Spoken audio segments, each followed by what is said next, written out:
Welcome back to more Crash Bandicoot 3 Warped. Last time we did quite a lot actually. We got the yellow gem, we got the red gem, and completed the yellow and red gem paths, which got us the box gems in Dynamite and Deep Trouble, as well as a clear gem from Boneyard. So we now have 16 gems, but as you can see, there's still quite a lot more to go. Next up is gonna be High Time, and yet another colored gem. So, you pesky little rats aren't going to back off, eh? Just you continue to gather crystals and see what I do. So I'm just going to show the loading screen tip for this one, because this is the first level with a death route. This is a mechanic that was introduced in Crash 2. In order to activate a death route, you have to have had no deaths up to that point in the level. So we're going to need to play, well, the way that I usually do, deathless up until then. Of course, I'll be playing the entire level deathless because I'm just challenging myself to that. We saw a new enemy type introduced back there, the fire-throwing lab assistants. Yeah, sorry about that. I mistook the slide and jump buttons for a second there, and I think the reason why I'm doing that is because I still have a little bit of residual muscle memory from Kirby Planet Robobot, which, by the way, I actually did beat Star Dream Soul OS relatively recently, and I think I almost had a heart attack doing it, but yeah. Anyway, something that was pointed out to me in comments, a slide also gets rid of these monkeys in one go. But yeah, here are the fire throwers. You can kind of see the scorched ground where the fire will land, so stay out of that. And back on the hanging grates.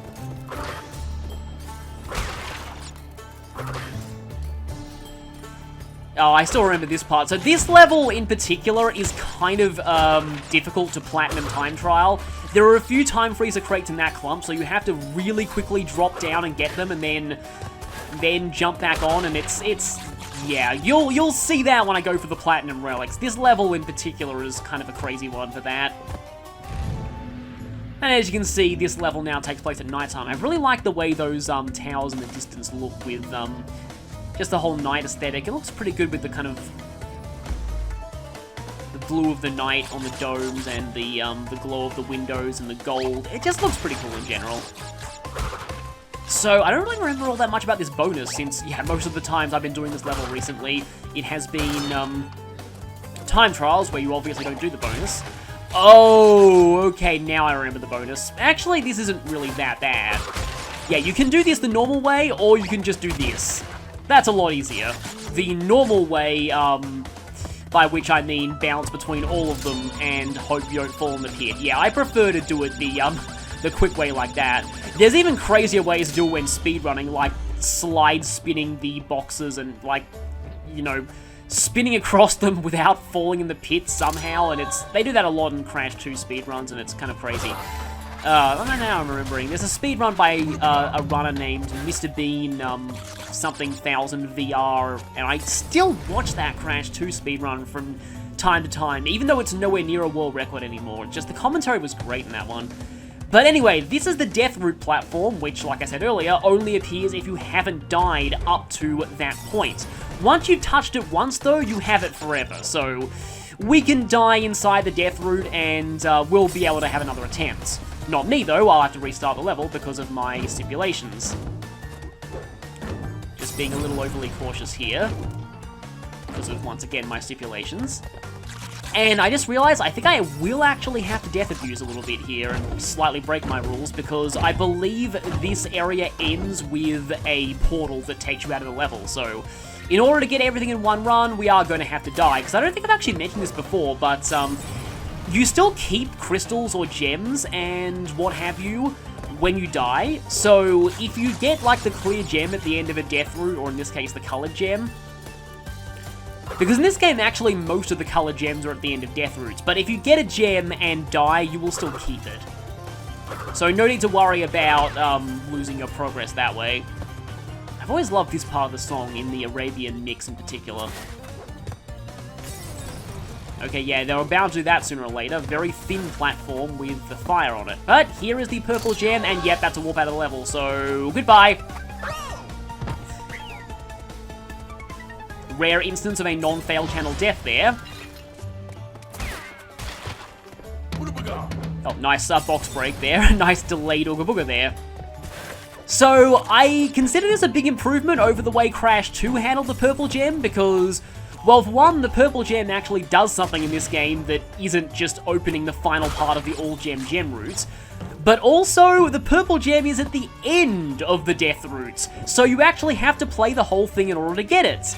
If you remember back from Crash 2, the purple gem was really weird in that it was in a secret super hard area, one of the hardest areas in the whole game, except it was right at the beginning, so you could just get the gem, die, and not have to play any of the rest of that death route. So I'm glad that you actually have to work for the purple gem this time. But yeah, you can see a preview of those things from a distance earlier. These are knife throwers. They're pretty much exactly what it says on the tin. They throw knives at you, and they have the exact same death animation as the normal sword guys, which is pretty hilarious that I will be bound to show off at some point. Yeah, the genies usually move either forward and back or side to side. They're weirdly simple enemies for kind of how late in the game they appear. Now, can I get this guy to be blown up by the TNT? I think he's going to be out of... No, he's not! Good! I always loved doing that as a kid, like timing that TNT so that it catches that guy. So I think we're actually almost at the end of the level, so for how, I guess, kind of long of a time I've had at this level, or admittedly I've been doing the bonus and also the death route, this level has a platinum time requirement of under a minute. So that's a bit of a preview for how brutal it is. Yeah, you've got to be rushing a lot in that place with the time trial. It is kind of fun, but I do consider it one of the harder platinum relics to get in the game. It is, fortunately, very short, so attempts, like, you know, there's not a lot of time between restarts, though it is always annoying when you get to the very end and realize you're like 1 second off of the time.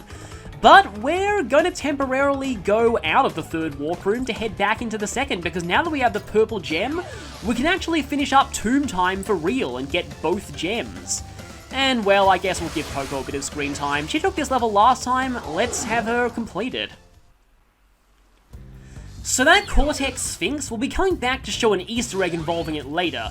It's not related to 100% completion, except in the Xbox and PlayStation versions of this game where there is actually an achievement for doing that Easter egg. There's actually another Easter egg you can do in the Egyptian levels that's worth an achievement in those versions.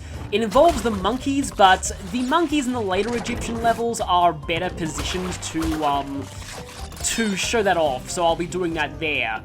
Yeah, that'll all make sense later. So, this level, in order to get the box gem, requires a bit of backtracking, but thankfully it's nowhere near the insane level of backtracking that Cold Hard Crash required in Crash 2, which I still think is one of the hardest levels to get the box gem for in the trilogy. But speaking of the box gem,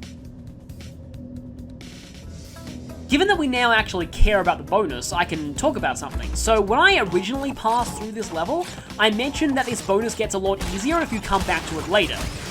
That's because we now have double jump, and with double jump, we can make this puzzle here a lot easier on us. So see that life crate up there? How you're supposed to get it is what I did in the original pass, spinning the question mark box off the bottom of this stack, and then bouncing on the top crate in the stack before the TNT goes off. But if you have double jump, you can just do this. That makes things a lot easier. One really cool thing about this game is thanks to the powers, 100%ing a lot of the levels is really as easy or as hard as you want it to be. Because you can 100% a lot of the levels on your first go, but if you're having trouble, you can always come back with powers, especially the power that you get from the boss of the fourth warp room. We'll be seeing that later. That makes box gems way easier, but I'm challenging myself to do as many of them as I can without it. Speaking of which, one thing that I do really like about Crash 3 in particular, but also the other games in the series, is that a lot of them are kind of as easy or as hard as you want them to be when it comes to getting 100%. Except Crash 1, where getting 100% is still pretty hard regardless, especially in the original where you had to get all of the boxes without dying on every level to get the box gems. That was really only because checkpoints were limited and didn't save your box count. Speaking of which, I'm going to avoid hitting this checkpoint for now, because I'm going to be backtracking here, and even though it won't matter to me because I'm going for deathless runs, if you don't care about deaths, I would recommend saving this checkpoint until later. Okay, we can wait on this platform as long as we want for that big crushing door to stop. Except this platform is going away. So while I'm waiting for the platform, I guess I can talk a little bit about something else. So the Sane Trilogy was not the first Crash game to have Coco being fully playable in regular platforming levels. That was Wrath of Cortex, the first game not developed by Naughty Dog. It's a game that was okay at the time, and I kind of liked it growing up as a kid. In fact, it was the main reason why I wanted my parents to get me a PlayStation 2, even though when I finally got one, I mostly used it to play PlayStation 1 games like the original Crash and Spyro. But I don't think it's aged nearly as well as the original trilogy, especially due to the horrendously long load times, but also just the physics are a bit wonky and the level design is not that great, and you move really slowly on hanging grates, but yeah. I don't know if I'll ever play that one on the channel. I'm not really as big of a fan of it anymore. But yeah, that game introduced the ability to play as Coco in standard platforming levels, and a lot of people didn't like using her because she, instead of a slide, had this really slow low kick attack, and it wasn't even all that useful against most enemies. Now, I know, yep, there's a platform. You want to wait for the platform here. This is the hardest part with backtracking through these levels, because these pits are not designed to be traversed in reverse. Oh, I almost thought that I failed there by pressing spin instead of jump, but I managed to salvage it. So the good news about these is that they do not slam down when you're behind them. But what we do want to make sure we do is we want to make sure that we get on top of this platform, because this pit is kind of long going in reverse. It's a good thing that we have the double jump. And yeah, there's one more pit here. Is there another pit, or... No, I think we're back here. This actually reminds me of those split paths in levels like the pits. Speaking of the pits, it's actually surprisingly easy to fall in that one. But now we can go into the purple gem path. Basically, you have a choice of either backtracking through the other path or backtracking through here. And I find backtracking through here a little bit harder because we have these spear traps, which only the tips of the spears actually hurt you, but it's very easy to hit them when you're going in reverse. Now, I do not want to get burned by this flamethrower guy because I think there's another mask coming up, and going invincible here would definitely be cool. But as you can see, there's a lot of boxes in this path, so you need to cover both of them in order to get the box gem. These spears also have pretty good death animation. I know I say that a lot. Oh, okay, yeah, often this is the segment where my invincibility masks wear off when I'm in the time trial of this level. But this area can be a little annoying because we have to hit this and then we have to quickly go through, because if that thing slams down, you will have no choice but to fall in that pit. And there is our Death Route completion gem. And here we have a few more boxes. And we can activate this to set up this platform. Also, we can hear the Egyptian Death Route theme for a little bit. And here we are, back on the main path again. And 95 out of 95 boxes. Please do not let me fall in this pit now. Just gonna do this the simple way rather than the crazy time trial version, which involves not activating the switch at all.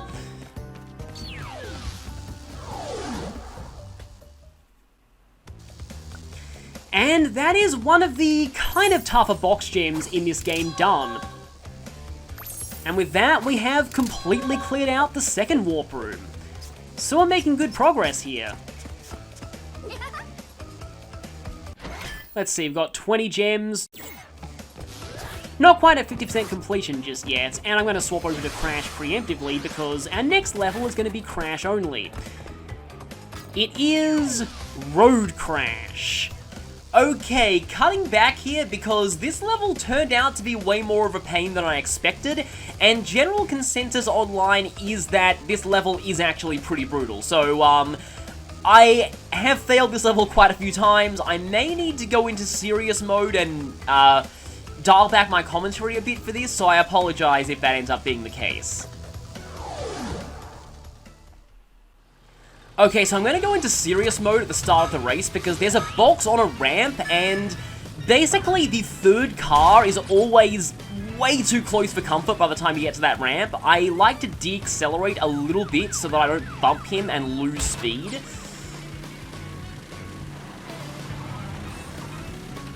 Like that. Yeah, okay, got that box. That's good.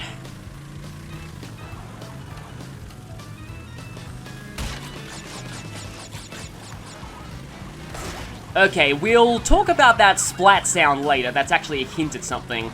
Basically, there's a second secret exit in this warp room, and it's a little more obvious than the one in Dynamite. It's actually the one that I discovered first. Well, specifically a friend of mine discovered it, and I learned it through playground gossip. Just kind of how you learned a lot of secrets in games back in the day.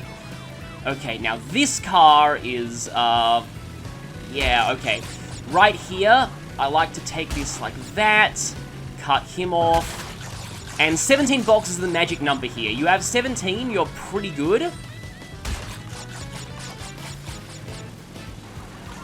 I'm kind of wondering if I should have taken that boost pad or not. Because now this guy's annoyingly close.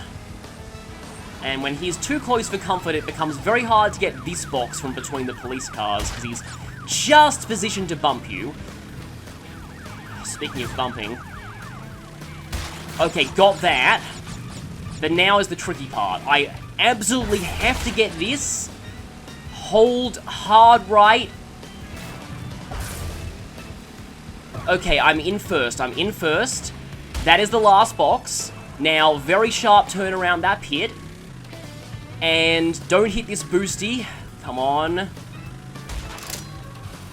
There we go! Did it. Okay.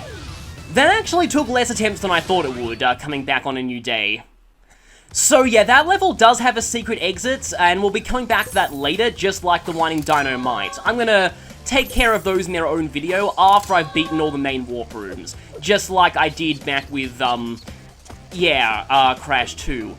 Okay, that level is done. A lot of people hate that level. I think, yeah, the Sane Trilogy did mess up the controls a little bit on the bike levels, but yeah, the thing about this level is that the method that I basically use to finish it that way is basically how you get the Platinum Relic, so yeah, if you can get the box gem and come first in one run, you can platinum that level.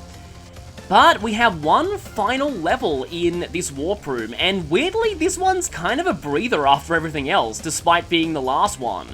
No gimmicks, no alternate paths, just a crystal and a box gem. Well, you've crashed a few parties before, but I never expected you to make it this far. If you don't turn back, I will inflict 1,000 years of suffering on you and the entire universe! Well, that escalated quickly. But another great thing this level has going for it is the best death animation in the entire game. So a new enemy type for these levels are the two-headed giant land assistants. They're actually completely invincible. Jumping on them just makes them fall over and turn into a bouncy platform, and spinning them doesn't do anything. But yeah, this is our third and final medieval level of this game, and it's set in a thunderstorm, which is pretty cool. It looks even better in the Sane Trilogy.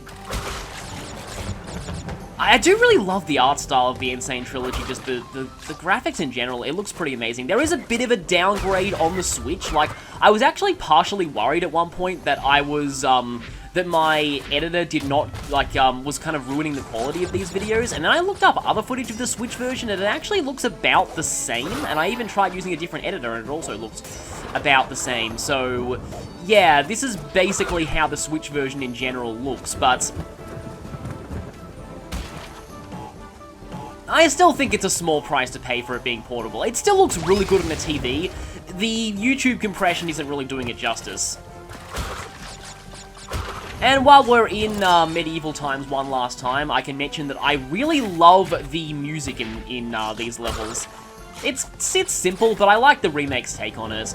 yeah, some of the remastered soundtracks aren't, like, that great to some people, but I like this one. I also really love the music in the race levels. I didn't get a chance to say it during Road Crash because, well, that level was insane, but I just love how they really nailed the 50s America feel of that soundtrack, which is probably the time period those levels are supposed to be. So that leads me to another bit of a tangent. So you can see with medieval here, and we had Egyptian levels as well as prehistoric. The theme of this game being time travel. They're definitely hitting all of these stock time travel settings. And it just reminds me of a few other works that have also done stock time travel settings, one of them being Chrono Trigger, of course. I remember when I first played that game, which actually was way later than this one. I'm still kind of envious of the people who got to play that during their childhood, because I didn't. Because in Australia, they decided that we didn't need to get Super NES RPGs. Nope, no Final Fantasy VI, no Super Mario RPG, no Chrono Trigger, no Earthbound. I actually still haven't played Earthbound. It's an idea I have to one day on my channel, maybe do like a semi-blind playthrough of Earthbound. I do know about a lot of like the story elements, I know about like Gaigus, but, oh, never actually done that before, that's kind of cool. But I specifically avoided watching Chugga's LP because I wanted to make sure that I could potentially experience the game blind someday. That was a tangent out of a tangent. And I'm going to stop my tangents again because, yeah, you do not want to activate those TNTs. Because otherwise, you won't be able to use this to bounce and get these boxes. Although I think you might still be able to get it with decent application of double jumping. But yeah, back to my first tangent. When I first played Chrono Trigger in the DS re-release, it hit all of these stock time travel settings pretty much exactly, that I was completely floored by Antiquity when I first got there, because I did not expect there to be another time period. I was like, huh, they did medieval, they did the future, they did prehistory, like, what else could they do? And then it turns out, oh, they did the JRPG standard of ancient, magically advanced technology civilization that was destroyed by some calamity before the game begins. So yeah, that was an interesting part of the game to me. I still can't believe until, like, recently I'd actually completely forgotten about Corridors of Time, the song. Like, this is another very weird tangent, but when I heard, Adriana sing it, I assumed that it was an original song. But anyway, we're actually getting really close to the end of this level, and another tangent that I could go on is in terms of stock time travel settings. Another one that this kind of reminds me of that I kind of watched a bit later in my childhood than playing Crash 3 for the first time, obviously, but was Doctor Who, specifically classic Doctor Who. Because, like, there was a TV channel that actually ran classic Doctor Who episodes starting from the very beginning, and I kind of wish that I'd taped some of those because some of the footage for them is actually very valuable now. Like, a lot of the DVDs had to be restored from archive footage from collectors, and now I'm just wishing that I actually had taped some of those episodes back then because they could have been quite valuable. But yeah, speaking of time travel, our next opponent is the Master of Time himself, Dr. Entropy, and my favorite Crash Bandicoot character of all time. That wasn't meant to be a pun. Ah, you little vermin are way too stupid to understand what you're getting yourselves into. This time, you've done it.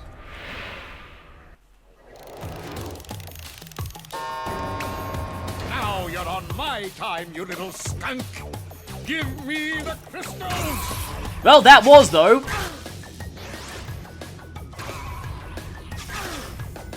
So he starts by shooting these homing projectiles at you, and then these basically waves of energy that you have to jump over. The double jump makes things a bit easier. And then he'll rearrange the platforms randomly, but always in such a way that you can actually hit him. A classic example of a boss who, if they didn't do one particular attack, would be unbeatable. Yeah, the blue ones you can crouch under. The distinction between the two types of, like, high and low shots was not as obvious in the original game, so they've actually made it a bit clearer in this one. You might notice that we had slightly less platforms to work with, that time. And I also love the implication that every time you hit him, he's rewinding time to back before you damaged him. It's kind of cool. But yeah, as you can see, there's even less room to move now.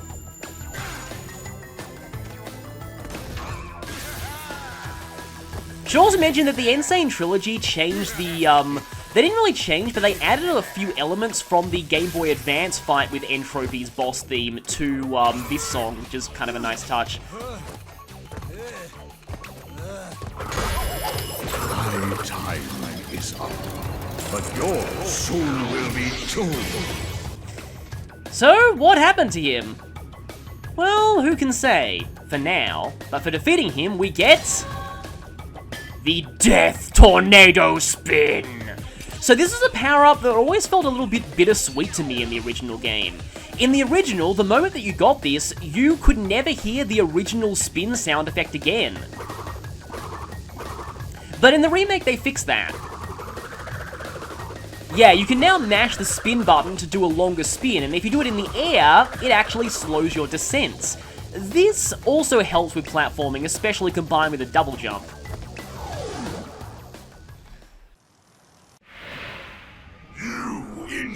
Insignificant morons! By defeating Entropy, you have placed us all in grave danger! Crash, Coco, you must realize that this time twister machine is very delicate. Without Dr. Entropy's constant care and control, who knows what it will do? Well, that was, ominous. Yeah, we may have accidentally broken something, but, well, he was trying to kill us, so, what choice did we really have? Didn't really get to talk about why I love Dr. Entropy so much, but in addition to being a really fun character, I also actually understood the pun in his name as a kid. It refers to, I think it's like it's a thermodynamics concept that's kind of related to, I think, the concept of heat death of the universe, but I remember reading about it in a horrible science book. It kind of... Overall, I don't really know, like, the full details, but it refers to, like, the increase in chaos over time in the universe or something. But also, he has a lot of fond memories for me from Crash Team Racing, where not only was he one of my favorite characters to play as, but unlocking him was a complicated process that involved beating all of his time trial ghosts, and I always loved just how Crash Team Racing integrated staff ghosts into kind of like the... Because normally they're just an extra thing that you do for bragging rights, but you unlock the character out of them, and they were justified as an in-universe concept, being Dr. Entropy, the Time Master's best times on every track. And nowadays, yeah, his times are kind of a joke, but as a kid, they were actually pretty difficult to beat, so I felt a real sense of accomplishment unlocking him when I first played the game. So yeah, those are my fond memories of Crash Team Racing. That's why Entropy is my favorite Crash Bandicoot character, and even with the double jump and tornado spin, we cannot get over this. And on that note, I'll leave you. Next time we'll be heading to Warp Room number 4. See you all then. Whoa! Oh, I knew that would get me at least once. Gonna activate this while the platform was on its way back. Of course, you don't even bother activating that when you're in on a time trial. You just double jump across everything and do also something else, but we'll get to that later. Let's not get darted in the face. But yeah, no ridiculous backtracking in this one. Oh.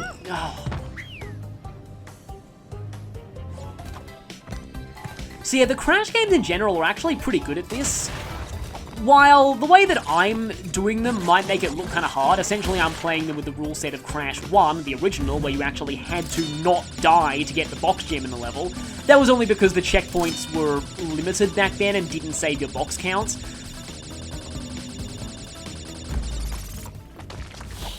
But between the dynamic difficulty, for example, you spawning with extra masks if you die a lot in a single level, and sometimes they'll turn regular crates into checkpoint crates if you die even more, and being able to come back to early levels with powers, you can really kind of set your own difficulty for this game. It's kind of nice, and I like that sort of accessibility. Of course, that didn't prevent certain game reviewers when this game first came out from comparing it to Dark Souls, but yeah, let's not get into that.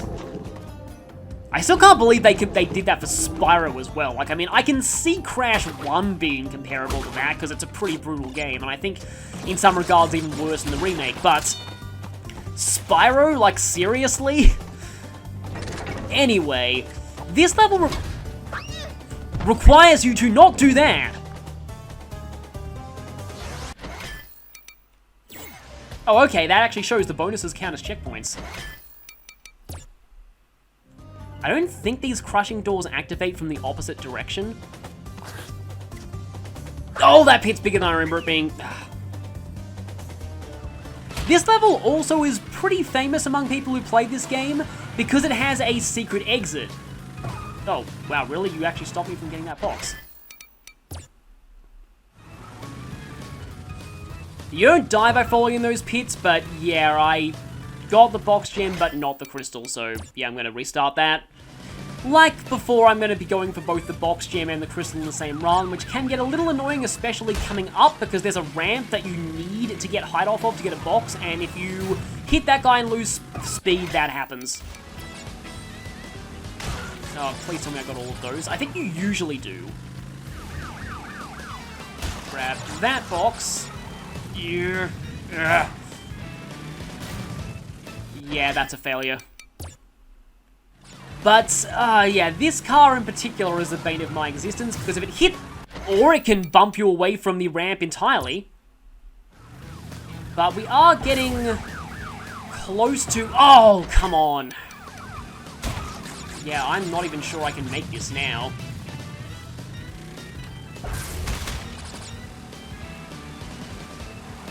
Especially since I went a little off track with that boost. Yeah, I don't think I'm gonna make it. Yeah, that was... Oh, and I missed a box anyway. I think I actually missed a box in that cluster. Yeah, I'm pretty sure I failed this anyway, because I think I actually missed one of the earlier boxes. Okay. Now I just have to hope that this boost carries me forward enough for me to get enough of a lead. Oh, no. Please, no. Please, please, no. Oh, no. I'm gonna fail this, aren't I?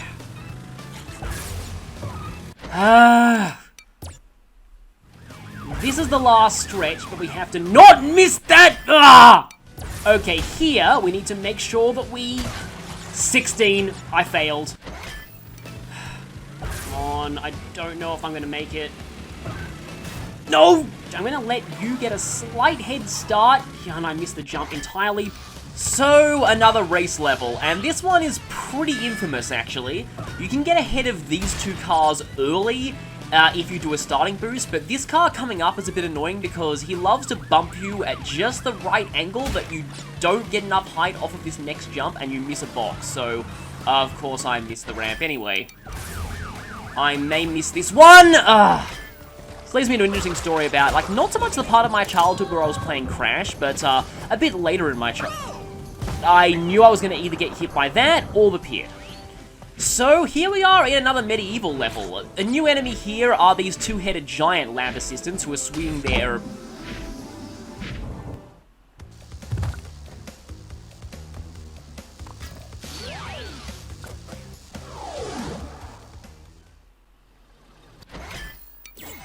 Why did I instinctively enter Road Crash again? I may have a problem. So a new enemy type for these levels, as you can see, the third version of the medieval levels, are these two-headed giant lab assistants. You can't actually... I also love the concept of this fight, that every time you hit him, he's rewinding time back to before you damaged him.